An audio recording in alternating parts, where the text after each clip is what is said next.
Hello, हाय, नमस्ते everyone. आपका बहुत बहुत स्वागत है मेरे इस चैनल में। तो फ्रेंड्स, आज अगेन आपका फेवरेट टॉपिक मिररिंग इफ़ेक्ट, जो सबको बहुत ज़्यादा प्यारी है, वह मैं लेके लाई हूँ।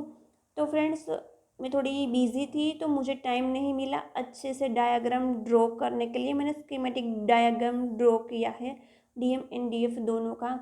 तो आज का हमारा टॉपिक है कि why DM is not trust on twin flame journey, या डीएफ की बातों पर डीएम ट्रस्ट नहीं क्यों करते।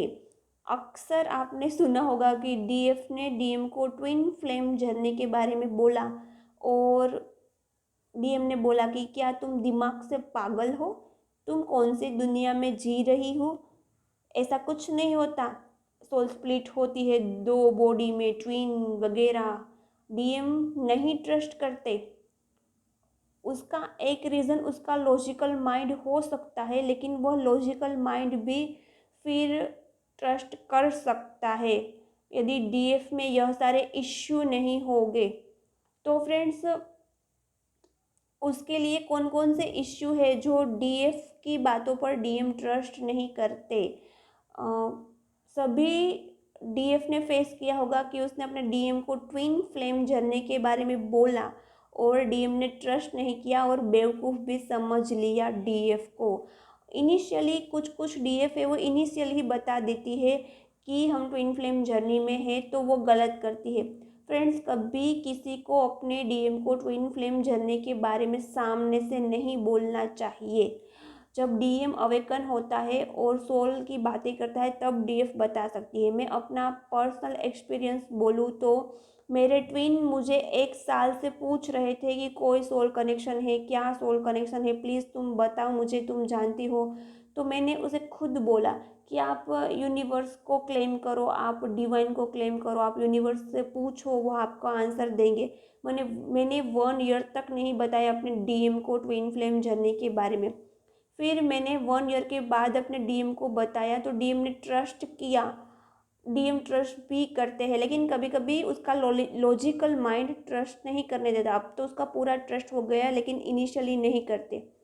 तो उसका क्या रीज़न होता है कि डीएम ट्रस्ट नहीं करते अपनी ट्विन पर और अपने ट्विन फ्लेम जर्नी पर। तो उसमें भी डीएम मिरर इफेक्ट करते हैं। डीएफ के सबकॉन्शियस माइंड में छुपे घाव, वुंड, वो तो है, और डीएफ की इनर इंट्यूशन की कमी, उसकी कॉन्शियसनेस की कमी, वो सारे रीज़न होते हैं। पहला पहला तो डीएफ को हील करना पड़ेगा। Heal your trust issue. मैंने अक्सर देखा है कि डीएफ में बहुत सारा ट्रस्ट इश्यू होता है, बचपन से लेकर आज तक डीएफ ने यह फेस किया होता है। डीएफ के कैरेक्टर पर बहुत ज़्यादा ब्लेम किया गया होता है, स्पेशली उसकी मदर ज़्यादा करती है।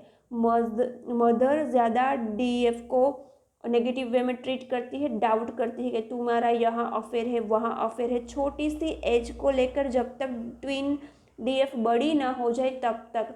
फ्रेंड्स, चाहे कैरेक्टर का ब्लेम हो या कहीं चोरी का ब्लेम हो, वह हमारे सबकॉन्शियस माइंड में, हमारे सोल में गहरा घाव छोड़ देता है। उसे हमें हील करना पड़ता है, ट्रस्ट इश्यू को। और आपके अंदर यदि ऐसा ट्रस्ट इश्यू है, मीन्स ट्रस्ट के वुंड है, तो आपका सेल्फ कॉन्फिडेंट भी कम होगा, आपका खुद पर भी ट्रस्ट कम हो जाएगा। फ्रेंड्स, पहले आपको यह वुंड को हील करना पड़ेगा, बाद में आपका खुद का ट्रस्ट बढ़ेगा अपने आप पर, और फिर आपके डीएम ट्रस्ट करेंगे।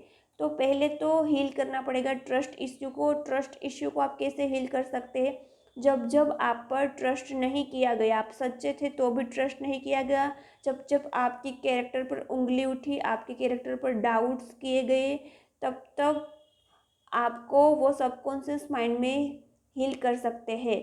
मैं सबकॉन्शियस हीलिंग देती हूँ। मैं एक हीलिंग में आपके 2-3 इश्यू हील करवाती हूँ, सारे वुंड है वो अपने सबकॉन्शियस माइंड से रिलीज कराती हूँ एक ही हीलिंग में। आपको 3 या 4 हीलिंग लेनी पड़ती है, वो मेरी एक हीलिंग में सब हो जाता है।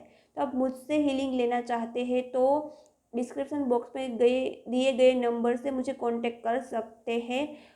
और फ्रेंड्स, ट्रस्ट रखना पड़ेगा। मुझे अपनी हीलिंग पर बहुत ज़्यादा ट्रस्ट है।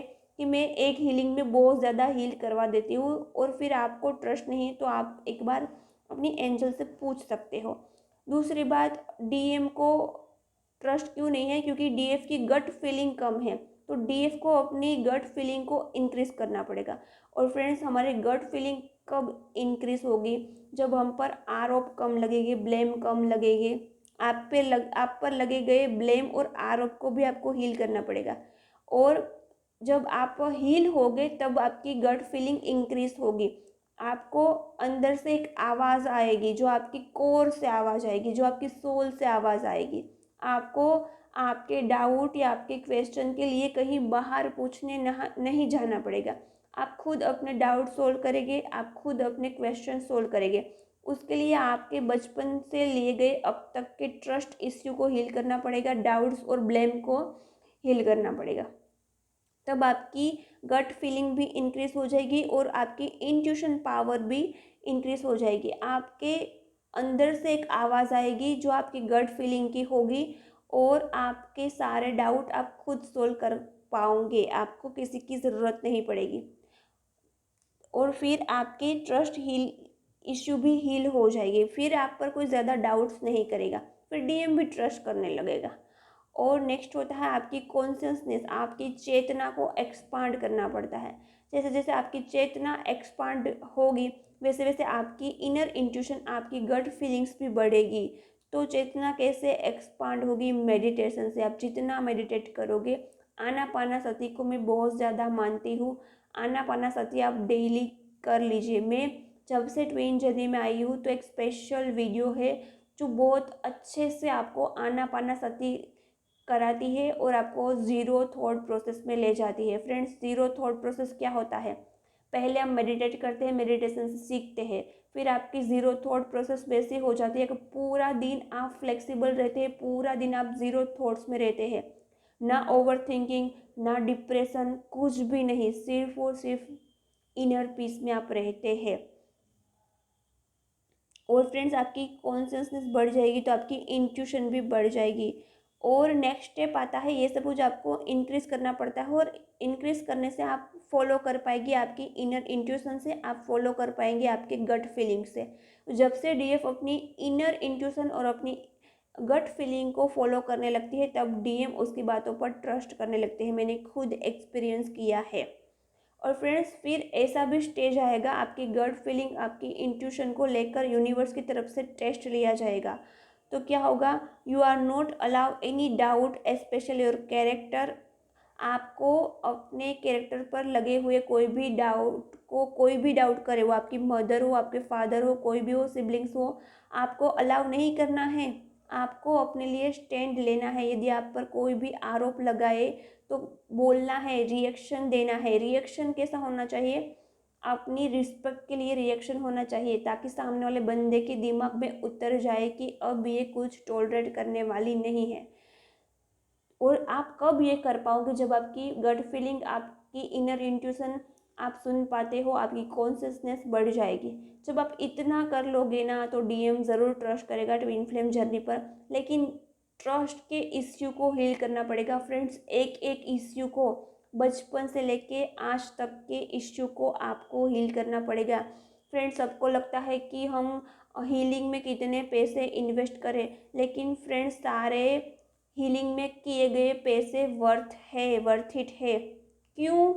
क्योंकि फ्रेंड्स, आपने बचपन से लेकर अब तक की ज़िंदगी जी है, तो बचपन से लेकर अब तक आपके कितने वुंड हो गए, और वो सारे वुंड क्या एक हीलिंग में कंप्लीट हो गए? बिल्कुल नहीं हो गए। उसके लिए आपको हीलिंग ज़रूर लेनी पड़ेगी, और हीलिंग के बिना यह जर्नी कंप्लीट नहीं होगी। मैं अपना खुद का एक्सपीरियंस बताती हूँ।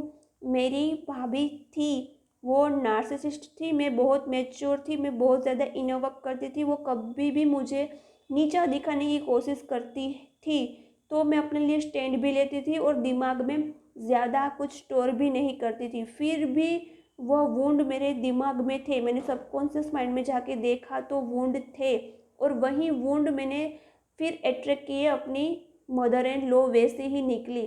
तो फ्रेंड्स, मैं सबको एडवाइस देती हूँ कि आपको एक बार हीलिंग कर लेनी चाहिए, और मैं अपनी हीलिंग में आपके 2 कार्मिक वुंड को रिलीज करती हूँ 1 आवर में, और 2 कार्मिक साइकिल एंड भी करती हूँ।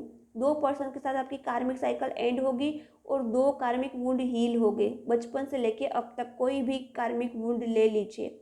और फ्रेंड्स, यह हीलिंग आप कहीं और करवाओगे तो एक आपको इन सारी हीलिंग में 4 या 5 सेशंस लेने पड़ेंगे। जो 4 या 5 सेशंस में कंप्लीट होता है वो मैं 1 सेशंस में करती हूँ, प्लीज़ आप ट्रस्ट कीजिए। और मैं जिस टेक्निक से करती हूँ वह टेक्निक में बहुत सारे पैसे लगते हैं। मैंने वो 3000 अराउंड टेक्निक सीखी थी और हीलिंग ली थी, और एक हीलिंग में एक ही इश्यू सोल्व होता है। मैं आपके 2 इश्यू सोल्व करूँगी और साथ में कार्मिक साइकिल भी एंड कर दूँगी। तो आई होप मेरा यह डाउट आपका यह डाउट सोल्व हो गया होगा। और फ्रेंड्स, प्लीज़ आप हीलिंग में कंजूसाई मत कीजिए। आप कितने पैसे क्लोथिस में, सलून में, यहाँ वहाँ लगा देते हैं, लेकिन उसमें से आप कुछ पैसे बचाकर हीलिंग ले लीजिए। हीलिंग के बिना जर्नी कंप्लीट नहीं होगी। Healing, inner work and spiritual practice तीनों इक्वल है ट्विन फ्लेम जर्नी को कंप्लीट करने के लिए। जितना पैसा आप हीलिंग में लगाएगी वो भी वर्थ इट होगा, वैल्यूएबल होगा। कोई भी पैसा आपका नुकसान नहीं होगा। मैंने 45,000 के सेशंस लिए हैं, मुझे आज सभी वैल्यूएबल लगते हैं। 45,000 वर्थ इट लगते हैं, क्योंकि मैंने बहुत कुछ सीखा है। मैं पूरी हील हुई हूँ, मैं हाई एनर्जी में रहती हूँ, यूनियन में आ गई हूँ। तो मुझे लगता है कि पहले मैं भी 1 ईयर 2 ईयर गवा दिया हीलिंग के लिए, और फिर मैंने सोचा कि हम कितने सारे पैसे वेस्ट कर देते हैं क्लोथिस, इयरिंग्स, ऑर्नामेंट्स में, सब में। और डीएफ तो क्या होती है, क्लोथिस लेती है लेकिन पहनती भी नहीं है, पुराने क्लोथिस ही पहनती लेती है। सेल्फ लव की कमी होती है, और सारे परचेस किया करती है लेकिन कुछ इस्तेमाल नहीं करती। उस पर भी मैं वीडियो बना दूंगी, इस पर क्या डीएम मिररिंग इफेक्ट देते हैं। तो फ्रेंड्स, प्लीज़ आप इसमें कंजूसाई मत कीजिए। हीलिंग में मैं अपने पैसों के लिए नहीं बोल रही हूँ। मैं चाहती हूँ कि सबकी हीलिंग हो और सब अपनी जर्नी में आगे बढ़े। और मुझे पता है कि मैं बहुत कम पैसे में ज़्यादा हीलिंग करवा देती हूँ। 2 हीलिंग आपकी हो जाएगी, जो आप कहीं और करवाने जाओगे तो 4000 5000 लग जाएगी। एक कार्मिक साइकिल एंड के थोड़े 1000 लग जाएगी, 1 हीलिंग के 1000, दूसरी हीलिंग के 1000, और यह हीलिंग कहीं कहीं 3000 में भी सीख कराई जाती है जो मैं करवाती हूँ। तो फ्रेंड्स, आप प्लीज़ हीलिंग में पोस्टपोन मत कीजिए, हो सके उतना सेविंग करके इसमें भी थोड़े पैसे इन्वेस्ट कीजिए। ओके, तो हीलिंग लेनी है तो आप डिस्क्रिप्शन बॉक्स में से ले सकते हैं। आप एंजल से भी पूछ सकते हैं कि हीलिंग कितनी होगी, कैसी होगी। और मिलते हैं हमारे नेक्स्ट वीडियो में। चैनल को सब्सक्राइब करना मत भूलना।